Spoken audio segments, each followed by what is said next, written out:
Hello, welcome to Art 13131. And we're still in week one, and we're going to talk about assignment number 2 and 3. So, number 2 is to finally draw something, and you're going to draw a shoe. Actually, you're going to draw two shoes. One shoe is from memory or imagination, and another shoe from life, meaning whenever we say something's from life or still life, it's in front of you. It's a real item that is in front of you to see and draw. You're going to notice all the shading on that shoe. You're going to notice the light source that was talked about in the couple of videos we watched for assignment number 1 about shading and holding the pencil for shading and how to shade with your light source, where the light is coming from, where it's hitting on your subject, your item, and where it is not, where the shadow areas are, where the reflected light from possibly the tabletop or the surface your item is on is shining up on your object. And all this is noticeable. You just have to take the time to notice the light and dark shades to everything on your subject. And you'll see them.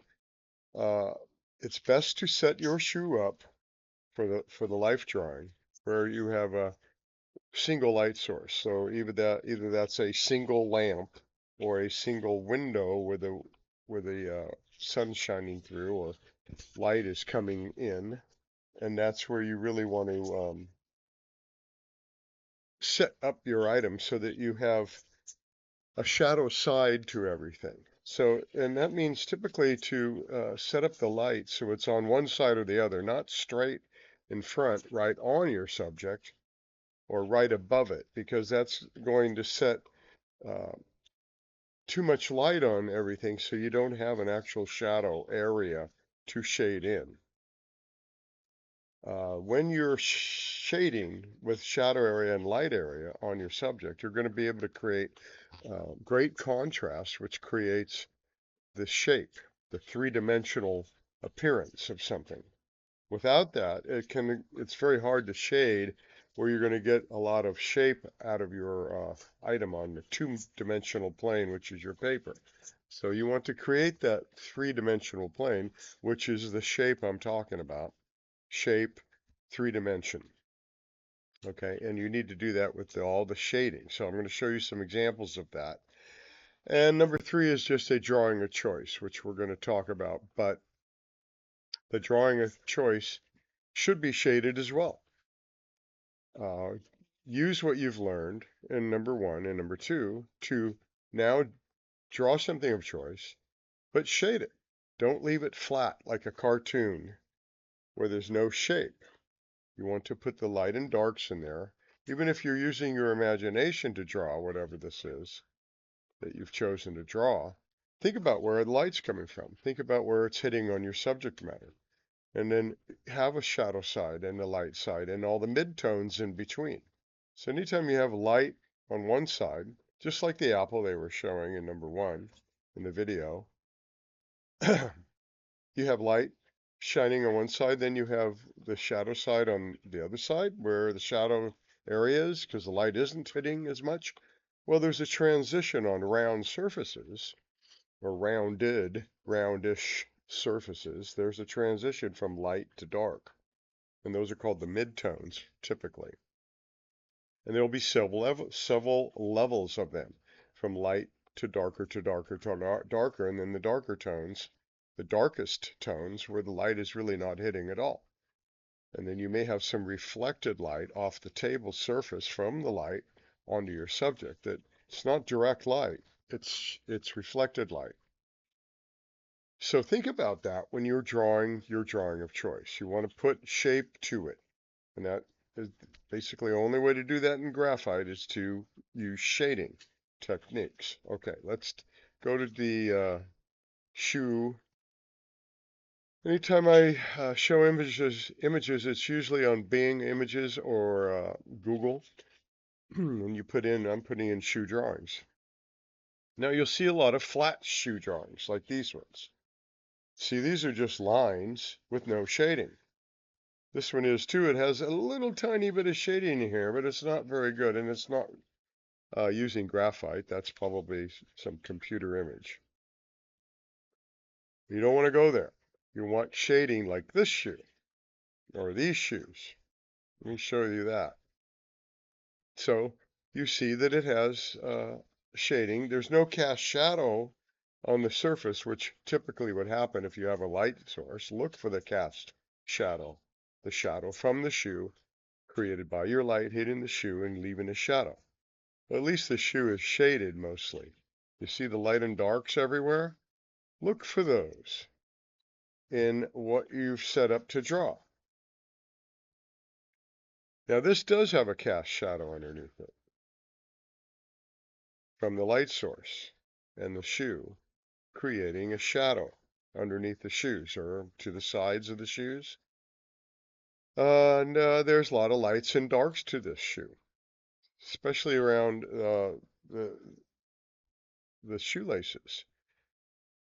There's a light and dark area to all of them. Now, if you're not used to looking for these things, this is a big part of the class is to now notice light and darks to everything you're looking at. And you're looking at it in color, right? Well, you're going to have to, you can take a photo of it, and maybe some people have smartphones that will show you a black and white image of it. Well, that's a good way to approach this if you can do that. Otherwise, just look at the light and dark color tints and shades to each color. So these shoes may be black, but the top of it is catching light, which makes it look lighter in a gray. So you're putting everything into a gray tone, from very light gray to very dark gray with graphite.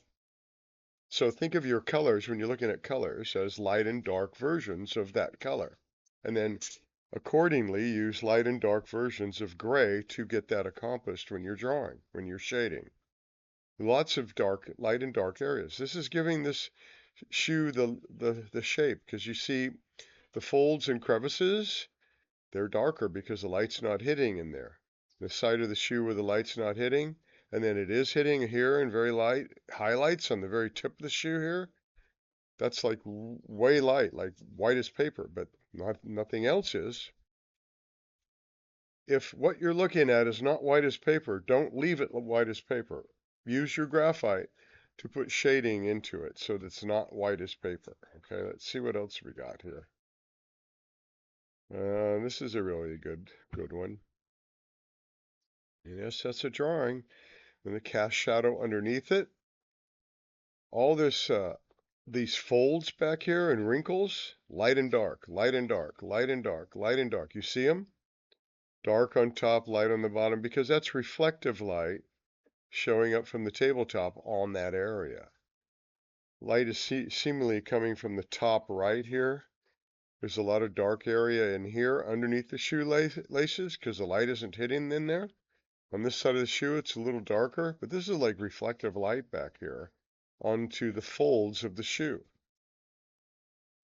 Okay. I'm going to actually add a gesture drawing. I forgot to do that.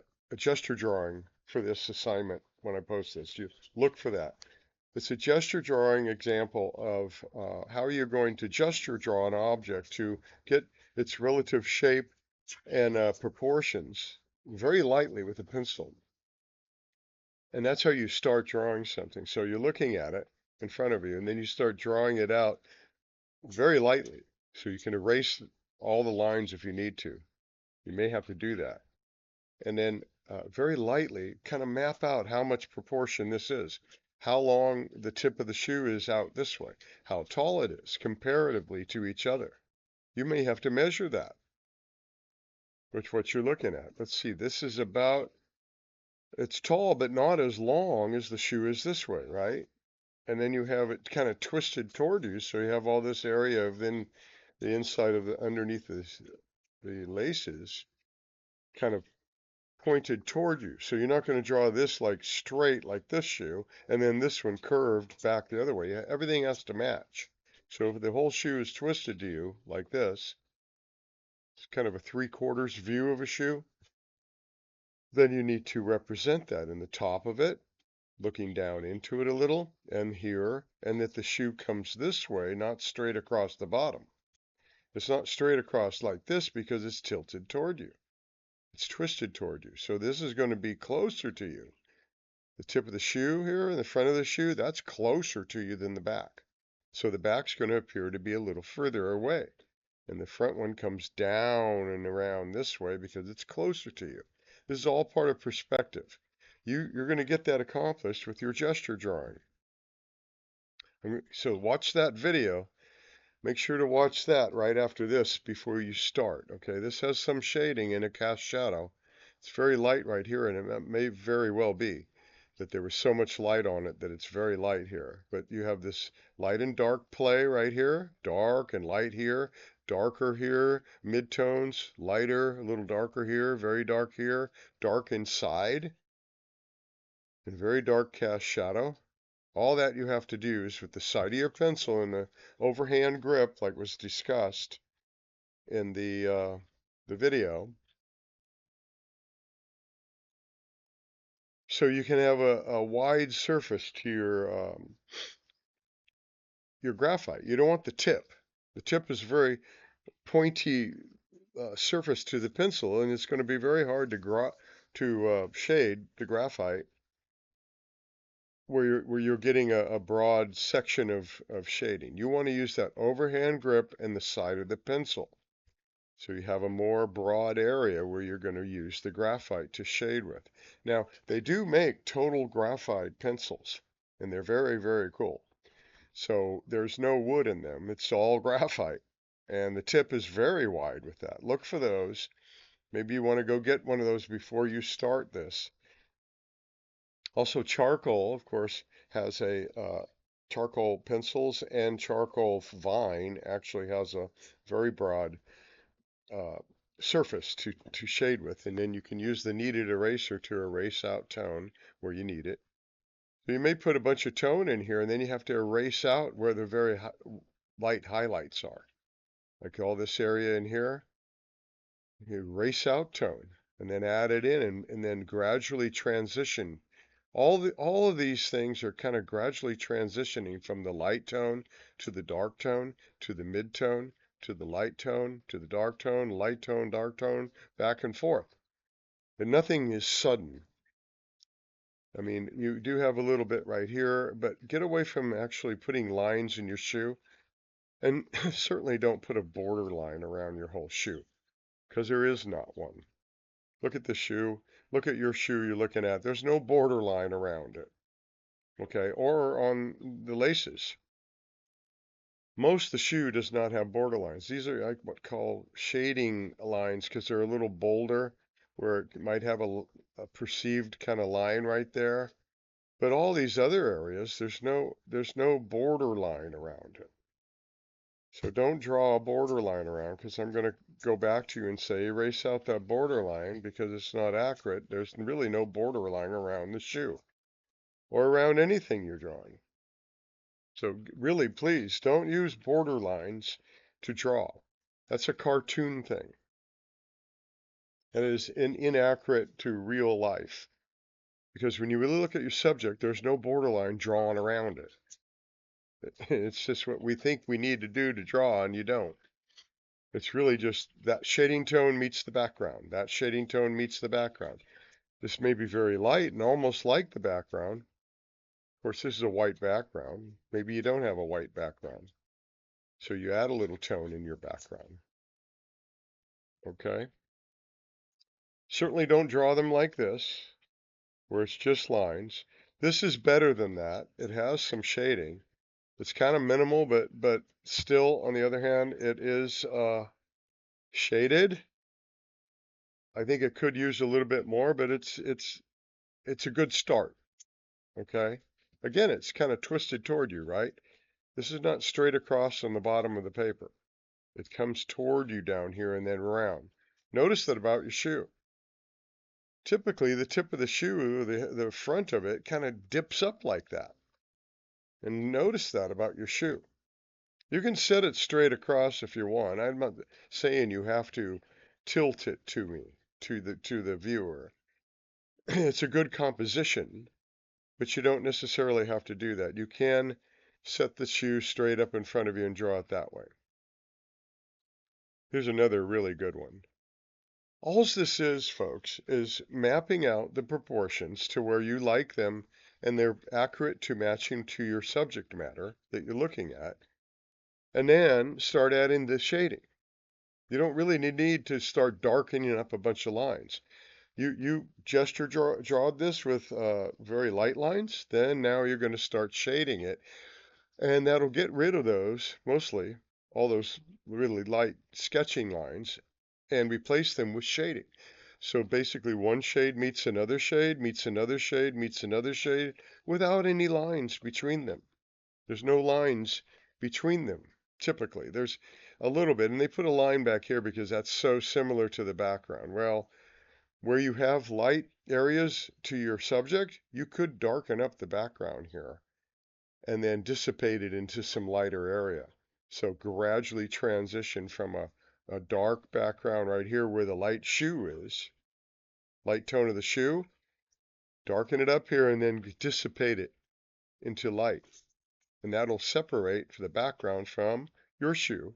Down here, of course, you're going a lighter tone than all this dark area on the shoe. So wherever you're using the background, use a lighter or darker tone than what your subject matter is so that you separate the background from your subject. Okay? So you can go on here yourself. You can look at these, or you can go on Bing or Google image. I like Bing better. Myself is what I use Bing a lot more. But when they don't have what I want, I go to Google. Anyway, here's another shoe, and it's shaded with a lot of midtones and light and dark areas, and this is what I want to see. If I don't see it, I'm going to write back to you and say, kind of erase out all those lines you drew like this and shade your shoe. Okay, so if you don't want me to get back to you and have you do that, you want to do it initially, okay? Because I'm saying it over and over and over here. All right, so that's the shoe from life. And you're going to draw one from memory. So they can be on the same page if you want. You don't have to waste another page. You can use them on the same page. But your memory shoe, you're not going to be looking at a shoe. You're going to use memory. Like, what do I remember a shoe like? A boot or a sandal or a slipper? It can be any one of those. And as you remember it, as you imagine it, draw it. Now, you do know some about shading, so maybe you want to use shading in your drawing. Typically, a lot of students, and certainly beginners, don't use shading in their memory shoe and they kind of forget to do it. But you can do that. I understand if you don't because your mind's not a mindset on shading quite yet in an imaginary sense or in memory, but that's your goal, is to shade everything. So it would be a good idea to try to shade the shoe from memory as well. Even though it's not in front of you, imagine where the light's coming and where it would be hitting and where your cast shadow would be from that light and where the folds and dips and darker and lighter side of the shoe with attention to your light source direction, where the light source is coming and how it's hitting on the shoe. And that's how you're going to shade that shoe from memory. Of course, the shoe from life you're looking at. So you're going to start noticing all those light and dark and midtones and shade them into your shoe. Okay, so let's talk about number 3. Like I said, it can be a drawing of anything, but try to shade it. Even if you're using imagination, you can put an item in front of you, or you can draw anything. Doesn't have to be an item in front of you. It could be a landscape or something outside you're looking at. Okay? Flowers, animals, anything. But try to shade it so you give it shape, okay? Rather than a cartoon or something with no shading and just lines, try to shade it. Now, I'll work with you on your drawing of choice, but I would like to see you start using the techniques we're talking about to show shape with shading and use that in your drawing of choice as well. Okay. And all this, I'll put due dates and everything. Look for the gesture drawing video and gesture draw everything before you start shading it. It's very lightly sketching it out and getting the proportions correct so that you don't have to go over, or you've shaded this whole thing and now it looks silly because the toe is too short on the shoe or the back is too long or something like that. You want to map it out and try to match what you're drawing as best you can with the proportions and the measurements before you start shading, and that you do with gesture drawing. All right, we'll leave it at that, and then I'm going to talk to you next week. If you haven't participated in the introduction of yourself in the first assignment, please do that. Okay.